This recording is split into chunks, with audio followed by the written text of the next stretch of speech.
سب سے اب جہاں تک ٹھیک ہے، یہ بڑی اچھی گفتگو ہوئی. ظاہر ہے کہ اگر کسی بندے کی اچھی نیت ہو تو یقیناً وہ اچھا ثواب بھی پائے گا اس سے.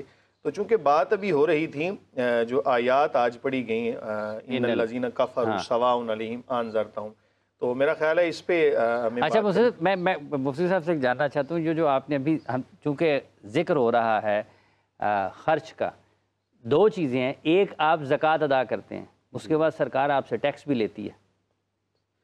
جی بالکل، میں سمجھتا ہوں یہ بھی ہے نا جی مفتی صاحب، جو آپ جس ملک میں رہ رہے ہیں اس ملک کے قوانین پہ عمل کرنا آپ کے لیے لازم ہے، کرنا چاہیے. آپ اپنے ملک کے قوانین کے پابند ہیں اور بالکل آپ کو ٹیکس دینا چاہیے. آپ اس کے بدلے میں آپ کو جو ہے وہ سہولیات ملتی ہیں. ٹیکس کے بدلے میں آپ کو جو ہے وہ گورنمنٹ فیسیلیٹیٹ کرتی ہے بہت سی چیزوں میں. میں سمجھتا ہوں ٹیکس دینا چاہیے. ٹیکس چوری جو ہے یہ جائز نہیں ہے. نہیں، لیکن اگر کوئی بندہ اپنے مال کی زکوٰۃ دے دیتا ہے، اس کے بعد سرکار اس کو علیحدہ سے ٹیکس وصول کرتی ہے. دیکھیے ریاست وقت جو ہے یہ ریاست کے نظام کو چلانے کے لیے وقتاً فوقتاً محصولات جو ہیں وہ محصولات کرتی ہے، تو وہ جو ہے وہ اب یہ ریاست کو انشور کرنا چاہیے، ناجائز ٹیکس وہ بھی پھر ادا کرتے رہیں. ریاست کو انشور کرنا چاہیے کہ ان ٹیکسز جو ہے وہ اس میں وہ کرپشن کی نظر نہ ہو، اس کا مس یوز نہ ہو، وہ واقعی جو ہے وہ عوام کی فلاح کے لیے استعمال ہو. تو اب مفتی صاحب جیسے سرکاری ٹی وی ہے، ہو سکتا ہے آپ نے گھر میں کبھی نہ دیکھا ہو، لیکن اس کا آپ ٹیکس ادا کرتے ہیں، تو آپ تو دیکھتے ہی نہیں ہیں. ٹی وی کا ٹیکس جو ہے وہ ٹی وی بجلی کے بل میں جب ٹیبل نہیں آ رہی ہوتی تو دیکھتے بھی تو ہے نا. وہ نام معمولی سا ہے، میرے خیال 35 یا 50 روپے ہے، تو اس میں دینے میں لیکن سارے ملک سے تو وہ لیتے ہیں. دیکھیں حافظ صاحب، میرا اس میں نا اختلاف ہے اس بات کے حوالے سے کہ دیکھیں ہمارے اوپر خاص طور پہ جو بجلی کے بلز ہیں ان کے اندر اتنے ٹیکسز لگائے گئے ہیں جو کہ بالکل فضول ہیں اور بالکل ظلم کے اوپر مبنی ہیں. ایک بندہ جس کے گھر کے اندر ٹیلی ویژن نہیں بھی ہے وہ نہیں بھی دیکھتا. مسجد کے بالکل میں آپ کی بات مسجد کے بلوں میں بھی مسجد کے بلز جو ہیں ان کے اوپر بھی ٹیلی ویژن فیس اور جناب مزید ٹیکس اور فلاں ٹیکس اور یہ ٹیکس. تو میں یہ سمجھتا ہوں کہ ایسے اتنا زیادہ کسی بندے کے اوپر بوجھ ڈال دینا اور اس قدر کسی بندے کو مجبور کر دینا کہ جناب وہ پھر جان بوجھ کے ذرائع ایسے استعمال کرے گا جو کہ غلط ہیں. میں یہ سمجھتا ہوں کہ ایک بندہ اگر اپنے مال کی زکوٰۃ ادا کر رہا ہے تو حکومت وقت کو بھی چاہیے کہ اس قدر زیادہ ٹیکسز کا بوجھ اس بندے کے اوپر نہ لگائیں کہ وہ بیچارہ بندہ جو ہے وہ ناجائز ذرائع استعمال کرنے پر مجبور ہو جائے. بہت سارے ایسے افراد ہیں جن کو میں جانتا ہوں جو آ کے رونا روتے ہیں اپنا. وہ کہتے ہیں جناب ہم بجلی کے بلز جو ہیں ان کو ادا کریں، اپنے بچوں کی فیسز جو ہیں ان کو ادا کریں، یا اپنے گھر کے جو اخراجات ہیں ان کو ادا کریں. تو اس لیے اتنا زیادہ کسی بھی عوام کے اوپر اور خاص طور پہ غرباء کے اوپر اتنا بوجھ لگا دینا. اب ظاہر ہے کہ بجلی تو ایک ایسی چیز ہے کہ جو ہر بندے کی ضرورت ہے. لیکن ادھر سے جناب مفتی صاحب آپ دونوں مفتیان کرام ہیں، آپ اہل علم و دانش ہیں، آپ کا مساجد سے مدارس سے بھی گہرا اور قریبی تعلق ہے. پاکستان بھر میں جو مساجد ہیں جن کے نام پہ بجلی کے بل آتے ہیں ان سب میں ٹیلی ویژن کی فیس ہوتی ہے. نہیں ہونی چاہیے. وہاں ٹی وی استعمال نہیں ہے تو نہیں ہونی چاہیے. تو اس کا مطلب ہے کہ حکومت اس مد میں مسجدوں سے اگر 50 اور فرض کر لیں کسی کے گھر میں اگر پی ٹی وی کو دیکھتے ہی نہیں ہے تو اس سے آپ کیسے پھر لے سکتے ہیں؟ اور چلیں باقی تو سب کو دیکھتے ہیں، آپ کے گھر میں ٹی وی پڑا ہوا آپ دیکھتے ہیں یا نہیں دیکھتے ہیں، یہ ایک الگ بحث ہے، ٹھیک ہے، وہ آپ ادا کر دیتے ہیں. لیکن جس جگہ پر ٹیلی ویژن ہے ہی نہیں اس جگہ پر آپ کیسے وصول کریں پھر؟ مساجد کے بلوں سے ٹی وی کی جو ٹیکس ہے اس کو ختم ہونا چاہیے. ختم ہونا چاہیے.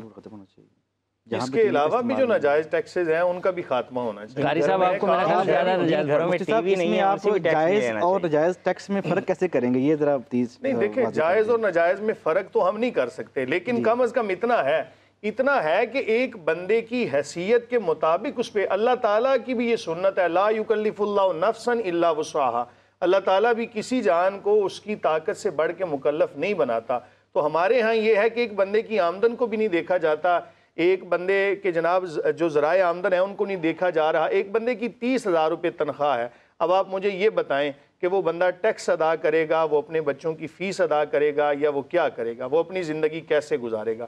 تو میرا صرف مقصد یہ ہے بات کرنے کا کہ کوئی بھی جو ایسے افراد ہیں حکومت کے اندر ہیں یا جن کی رسائی ہے وہاں تک، ان کو یہ باتیں وہاں پہ ڈسکس کرنی چاہیے کہ جو جس بندے کے اوپر بھی آپ بوجھ ڈال رہے ہیں نا اس کی حیثیت کے مطابق ہونا چاہیے. اب اس کا تعین تو نہیں ہو سکتا لیکن کم از کم اس کا کچھ نہ کچھ تو فائدہ ہوگا. میری رائے اس بارے میں نا میری رائے یہ ہے کہ ٹیکس مسلمان پہ کیوں لگایا جاتا ہے؟ نہیں ہونا چاہیے. مسلمان پہ ٹیکس یہ تو ذمہ پہ لگایا جاتا تھا, کفار پہ لگایا جاتا تھا, ٹھیک, وہ جزیہ دیتے تھے. اب مسلمان ملک میں ٹیکس لگایا جاتا ہے, مقصد کیا ہے؟ اگر مقصد یہ ہے کہ ان کو سہولیات دینا, وہ تو دی نہیں جا رہی خصوصی طور پہ ہمارے اس ملک میں. ٹیکس لے کر دیکھنے میں آ رہا ہے, بلکہ آپ بھی خبروں پہ سنتے رہتے ہوں گے, ویسے دیکھنے میں بھی آ رہا ہے, سرچ بھی آپ نے کی ہوگی. آپ اپنے تجربات بیان کریں. جی, ہم نے اپنے تجربات بھی خود دیکھتے رہتے ہیں, ساری دنیا کو پتہ ہے. ٹیکس لے کر جب یہ خود استعمال کرتے ہیں, واپس عوام پر نہیں لگاتے, تو واضح مفتی صاحب بیٹھے ہیں, انہیں فتویٰ دینا چاہیے, ناجائز ہے, عوام پہ ظلم کیا جا رہا ہے. دیکھیں, ٹیکس دینے کا مقصد یہ ہوتا ہے, ٹھیک ہے, اگر تو اس کو اچھی طرف آپ لے کے جائیں کہ ایک ٹیکس دینے کا مقصد یہ ہوتا ہے کہ مجھے سرکاری ہاسپٹل میں اچھا علاج ملنا چاہیے, ہماری جو سڑکیں ہیں, ہمارے جو دیگر ضروریات ہیں, گیس ہے, بجلی ہے, زندگی کی جو بنیادی ضروریات ہیں حافظ صاحب, وہ ہمیں دی جانی چاہیے. اور اگر ان کے اندر کہیں کمی ہے, ہمارے یہاں مقصد بھی ہے. مفتی صاحب ایک قطع کلامی کی معذرت چاہتا ہوں, اس پہ مزید بات کرتے ہیں. یہ جو موضوع ہے, یہ جو زکوٰۃ, چونکہ زکوٰۃ اور ٹیکس اگر دو چیزوں کو ہم ساتھ ہی ساتھ گفتگو کر رہے ہیں, تو زکوٰۃ جو لوگ ادا کرتے ہیں, کہ آپ کو لگتا ہے مفتی صاحب وہ حکومت ان ضرورت مندوں تک پہنچانے میں کامیاب رہتی ہے؟ کچھ لوگ جیسے ادارے بھی ہیں نا حکومت کے, تو آپ کو لگتا ہے اگر کسی ضرورت مند نے بھی وہاں پر جانا ہے, اس کے لیے بھی ایک مصیبت ہے, وہ اس کو پتہ نہیں کتنی درخواستیں اور کتنے دھکے کھانے پڑتے ہیں. اچھا حافظ صاحب, اس میں چونکہ تھوڑا سا میرا بھی ایکسپیرینس ہے, میں خود بھی اس ادارے میں ایز اے چیئرمین زکوٰۃ کمیٹی میں نے کچھ عرصہ کام کیا ہوا ہے. تو اس پہ لوکل طور پہ ہر یونین کونسل میں زکوٰۃ کمیٹیاں ہوتی ہیں, جس میں سے جو ہے وہ کچھ خواتین, بیوہ خواتین کو جو کہ حقدار ہیں, سر بیوہ حقدار تو نہیں ہوتی, کچھ بیوہ تو بہت مالدار بھی ہوتی ہیں, جو حقدار ہیں انہیں ماہانہ بیسس پہ گزارا الاؤنس کے نام سے جو ہے وہ فنڈ آتا ہے. گو کہ بہت کم ہے, وہ اونٹ کے منہ میں زیرے کے برابر ہے, اسے بڑھانا چاہیے, لیکن آتا ہے. ایسے ہی ہاسپٹلز میں وہ لوگ جو مہنگے علاج, کچھ تو ہاسپٹل سے ایمرجنسی وغیرہ میں فری ادویات ملتی ہیں, اور کچھ آؤٹ ڈور میں فری ادویات نہیں ملتی, ڈاکٹر آپ کو پرسکرائب کر دیتے ہیں کہ آپ باہر سے خریدیں, لیکن اس میں بھی جو مستحق لوگ ہیں ان کے لیے جو ہے وہ وہاں پہ دفاتر ہوتے ہیں زکوٰۃ کے, وہاں سے وہ فارم ملتا ہے جس کو آپ اپنے علاقے جہاں آپ کی رہائش ہے وہاں کے زکوٰۃ کمیٹی کے چیئرمین سے آپ سائن کرواتے ہیں, تو آپ کو میڈیسن فری ملتی ہیں, جو کہ 40-50 ہزار تک یا لاکھ تک ہوتی ہیں. اس سے جب زیادہ ہوتی ہیں تو بیت المال کا ادارہ ہے حکومت کا, 10-15-20 لاکھ 50 لاکھ جو کینسر کے موسٹلی پیشنٹ ہیں, وہ بیت المال کے فنڈ سے جو ہے وہ ان کو فنڈ آتا ہے, اور وہ ان کو انجیکشن اور جو کیمو وغیرہ لگتی ہیں. تو ادارے ہیں, لیکن ان کو بہتر کرنے کی ضرورت ہے, اور اس میں مزید جو ہے وہ نظام کو اچھا کرنے کی ضرورت ہے. نہ ہی پورے لوگ زکوٰۃ دیتے ہیں, اور سمجھتا ہوں میں اپنے میرا آبزرویشن ہے, اور نہ ہی جو ہے وہ لوگ ان کی زکوٰۃ کا پراپر استعمال ہوتا ہے. ایسے ہی بہت سے ادارے جو ہے وہ زکوٰۃ کے فنڈ, جیسے ٹیبٹا ہے, ٹھیک ہے, یہ اس میں لوگوں کو جو ہنر سکھایا جاتا ہے, یہ بھی زکوٰۃ پنجاب زکوٰۃ جو ہے وہ پنجاب کے زکوٰۃ فنڈ سے ادارے چلتے ہیں, اور اس میں بہتری کی ضرورت اور گنجائش ہے, اس میں اچھا ہونا چاہیے. اچھا مفتی صاحب, ان الذین کفروا سواء, انہوں نے ہماری بات وہیں پہ بھی رکی ہوئی ہے, چونکہ یہ موضوعات اتنے وسیع ہیں, اس پہ عمومی جو معاشرتی مسائل ہیں وہ بھی زیر غور آئیں گے ساتھ ہی ساتھ. اس پہ ویسے ایک ڈبیٹ مفتی صاحب ہونی چاہیے کہ زکوٰۃ اور ٹیکس, ریاست کو اس معاملے میں کس طرف جانا چاہیے, کیونکہ جیسے مفتی صاحب نے تو کہہ دیا ہے, قاری صاحب نے, کہ تسی فتویٰ دیو یہ ٹیکس جڑے نے ناجائز نے, پہلے تو آپ کو اس کے اوپر جانا پڑے گا, ورنہ ہاں, چیز کی قیمت جب دے دی گئی ہے تو مزید اس پر ٹیکس کس لیے لگایا جا رہا ہے, کون لے رہا ہے ہم سے, کیوں لے رہا ہے, مقصد کیا, اپنے کھانے کے لیے لے رہا ہے, بغاوت کے لیے اپنے کھانے کے لیے لے رہا ہے؟ نہیں, ایسی بات نہیں ہے, بغاوت کے لیے ایسی بات نہیں ہے. مقصد واضح ہونا چاہیے, اور پھر عوام پہ وہ لگنا چاہیے, ٹیکس خود نہیں کھانا چاہیے. دیکھیں, سننے والوں میں سے یہ کسی نے سن لیا اور لوگوں کے دل کو لگے گی یہ بات کہ ہمیں ایک کمائی کے ذرائع آمدن ایک جگہ سے ہیں اور حکومت ہم سے دو جگہ پر. ایک تو شرع اسلام قانون, اسلام کا جو قانون ہے, جو دین کا قانون ہے, اس کے مطابق آپ نے زکوٰۃ ادا کر دی ہے, وہ کہیں گے جی مفتی صاحب نے کہا ٹیکس حافظ صاحب, ٹیکس دینے کا مسئلہ نہیں ہے. اگر ٹیکس کو آپ یا کسی بھی مال کو, ٹھیک ہے, اس کو نام ٹیکس کا دے دیا, اگر آپ اس کو کوئی اور نام دے دیں تو بات تو وہی ہے کہ ہم سے جو لیا جا رہا ہے, صرف مقصد یہ ہے کہ وہ واپس خرچ ہو رہا ہے, اس کو ہمارے اوپر خرچ کیا جا رہا ہے یا نہیں, یا وہ جو ہم سے ٹیکس لیا جا رہا ہے اس کا آگے بن کیا رہا ہے. ہم اگر صرف اور صرف موٹر وے کی ہی بات کر لیں کہ موٹر وے کے اوپر جو ٹیکس لیا جاتا ہے, یا سڑکوں کے حوالے سے جو ٹیکس لیا جا رہا ہے, اب اس کے حوالے سے ہمیں صرف اتنا بتا دیں کہ وہ کہاں پہ خرچ ہو رہا ہے, صرف اتنی سی بات ہے. باقی چونکہ آپ نے سوال کیا ان الذین کفروا، تو ہمیں وہیں پہ بات لے کر جانی چاہیے.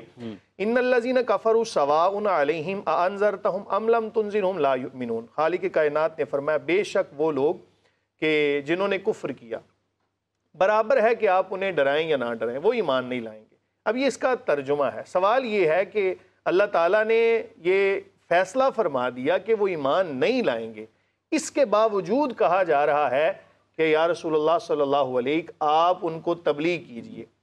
اب اس سے ہمیں سبق یہ ملتا ہے کہ بعض دفعہ ہمیں پتہ ہوتا ہے کہ ایک بندہ ہماری بات کو نہیں سنے گا، اس کے باوجود اس کو بار بار کہنے کا حکم ہے، تبلیغ کرنے کا حکم ہے. وجہ کیا کہ جو نہیں مان رہا یہ اس کی اپنی قباحت ہے، اور جو تبلیغ کرنے والا ہے اس کو تبلیغ کا ثواب ملتا رہے گا. نبی کریم صلی اللہ علیہ وآلہ وسلم کو یہ فرمانا اس وجہ سے ہے، مفسرین کرام لکھتے ہیں کہ یا رسول اللہ صلی اللہ علیہ آپ تبلیغ دین کے لیے اتمام حجت کرتے رہیں، اتمام حجت کر دیں، آپ اپنی حجت کو کمپلیٹ کر دیں. وہ ایمان تو نہیں لائیں گے لیکن آپ کو جو ثواب ہے وہ ملتا رہے گا. آگے پھر فرما دیا ختم اللہ علی قلوبہم وعلی سمعہم وعلی ابصارہم غشاوہ ولہم عذاب عظیم، کہ اللہ تعالیٰ نے ان کے دلوں پر مہر لگا دی اور ان کے آنکھوں پر مہر لگا دی اور ان کی سماعتوں پر، ان کے کانوں پر پردہ ڈال دیا. وَلَهُمْ عَذَابٌ عظیم، اور ان کے لیے بڑا عذاب ہے، دردناک عذاب. اب آپ اس سے اندازہ لگائیں کہ جس عذاب کو اللہ تعالیٰ فرما رہا ہے بڑا عذاب، وہ کتنا بڑا عذاب ہوگا. اب دیکھیں کہ ظاہری طور پر کفار دیکھ بھی رہے ہوتے ہیں، ظاہری طور پہ وہ سن بھی رہے ہوتے ہیں، ظاہری طور پہ وہ بول بھی رہے ہوتے ہیں، لیکن جو آنکھ حق نہ دیکھ سکے وہ آنکھ ایسی ہے کہ جیسے اندھی آنکھ ہے، اس آنکھ کے اوپر پردہ ہے. ایسے کان کہ جو حق کو نہ سن رہے ہوں یا وہ سچائی کو نہ سن رہے ہوں، حق کی بات کو نہ سنیں، ایسی سماعتوں کے اوپر بھی پردہ ہے اور ان کے لیے دردناک عذاب ہے. اب عذاب کیا ہے اس کے حوالے سے پھر مزید تشریحات ہیں، مفسرین کرام نے اس کے حوالے سے بڑی وضاحت فرمائی. ایک عذاب ہوتا ہے ظاہری اور ایک عذاب ہوتا ہے کہ جو قیامت کا عذاب ہے. ظاہری عذاب کیا ہے کہ کفار پر ذلت کو طاری کر دیا گیا. دنیا کے اندر ان کے حوالے سے جب مسلمان ان کے ساتھ جنگ کرتے ہیں، ان کو قتل کیا جاتا ہے، اور آخرت کا عذاب تو ابھی باقی ہے. اب سوال یہ ہے کہ ایک مسلمان ہے اور کیا مسلمان کے اوپر بھی عذاب آتا ہے یا نہیں؟ یہ سوال یہاں سے ایک پیدا ہوتا ہے کہ کیا مسلمان پر بھی عذاب آتا ہے؟ تو واضح رہے کہ مسلمان پر عذاب کے حوالے سے دو صورتیں ہیں. ایک عذاب ایسا ہوتا ہے کہ جو ظاہری طور پہ عذاب لگ رہا ہوتا ہے لیکن حقیقت میں وہ آزمائش ہوتی ہے. حقیقت میں آزمائش کیسے کہ بعض دفعہ ہمیں تکلیف آتی ہے، ہمیں مصیبت آ جاتی ہے، ہمارے اوپر کوئی خوف طاری ہوتا ہے، ہمیں بعض دفعہ کسی پریشانی کا سامنا کرنا پڑتا ہے.